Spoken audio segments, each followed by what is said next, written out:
You know, for as long as any of us can remember, this map has been a constant.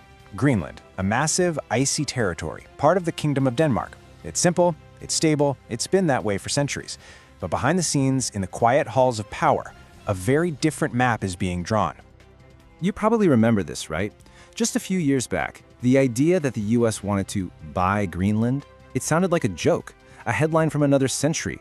The whole world had a good laugh, and then, we all just moved on. Well, flash forward to today, and nobody's laughing anymore, because the plan has changed, it's evolved. What Washington is pushing for now isn't some clumsy real estate deal, oh no. It is a deeply sophisticated and frankly terrifying geopolitical play. They're not trying to buy the land anymore. Now, they're trying to buy the sovereignty itself. So let's break this down. The whole strategy hinges on something called the Diego Garcia model. And what is that? It's basically a playbook, a way to get total military and economic control over the most valuable parts of a country, all while letting that country keep its flag, its anthem, and, the illusion that they're still in charge. It is a blueprint for a quiet conquest. The first move in this game isn't what you'd think. It's not about money, it's not about military force, it's about the law.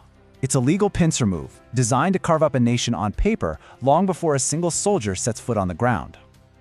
Now, to really get what's happening with Greenland, you have to look at a recent event in the Indian Ocean. In late 2025, the UK finally handed the Chagos Islands back to Mauritius. It should have been this huge win against colonialism. But there was a catch, a huge one. The American military base on the island of Diego Garcia, well, that stays under US and UK control for another 99 years. You see, this isn't just history. This was the dress rehearsal. And this right here, this is where it gets incredibly blunt. The Atlantic Council, a major Washington think tank, just lays it all out. They're saying, forget owning 2 million square kilometers of ice. Who needs it?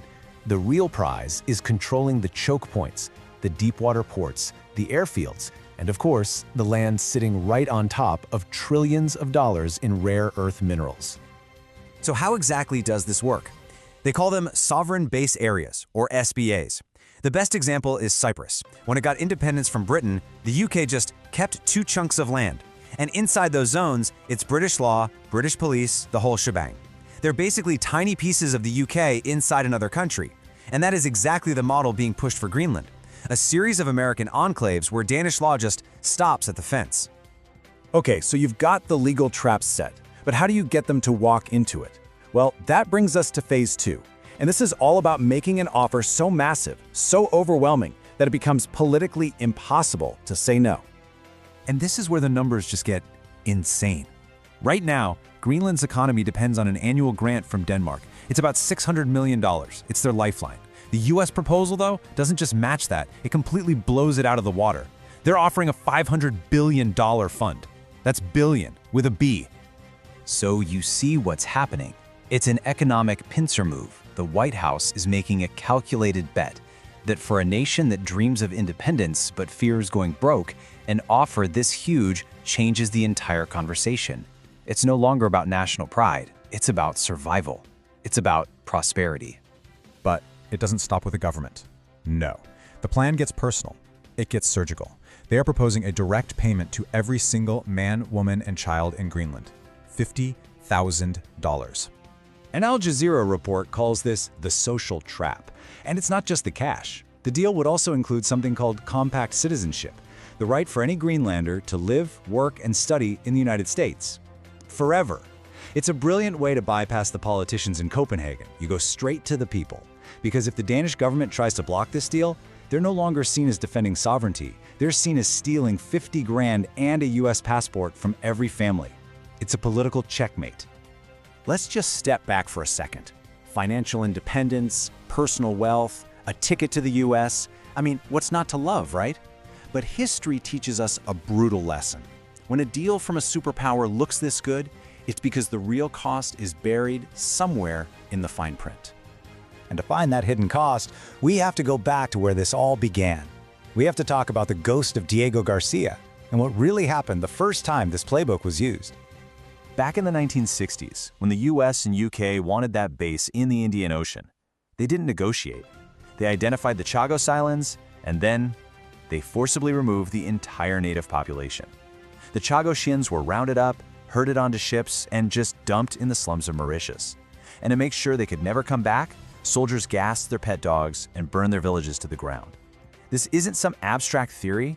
This is the origin story of the model now being sold to Greenland. And if you're thinking, well, that was the 60s, things are different now, think again. A chilling report from Der Spiegel uncovered a secret annex in the Greenland proposal. It contains a clause for creating emergency exclusion zones, and that gives the US the power on their own to declare any part of the island a no-go zone if they even perceive a security threat. And the local Inuit people living there, they'll be relocated. And that quote just frames the entire deal in a new, terrifying light, doesn't it? The promise of freedom could just be the bait.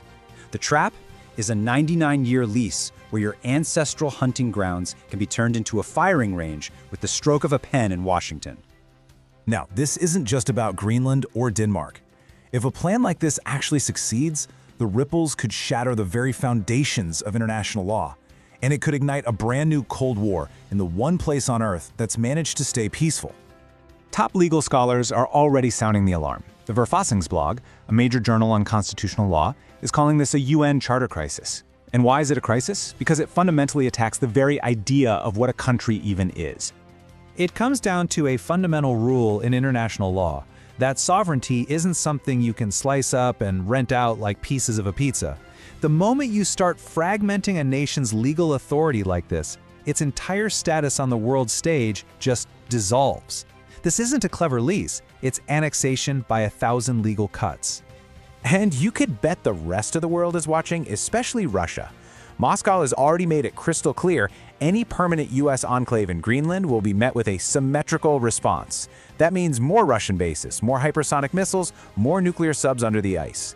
We are literally watching the birth of a new Iron Curtain, only this one is made of ice. So, when you strip away all the legalese, all the billion-dollar figures, what are you left with? You're left with 56,000 people, and they are facing a choice that could define not just their own future, but the future of the entire Arctic. And this is what it boils down to. On one side, you have the crown. Partnership with Denmark, national identity, shared history, the sovereignty of the nation. On the other side, you have the checkbook. An alliance with the US, a path to immense wealth, individual opportunity, the sovereignty of the wallet. So it's the collective pride of the crown versus the individual promise of the checkbook. A choice between the flag and your future.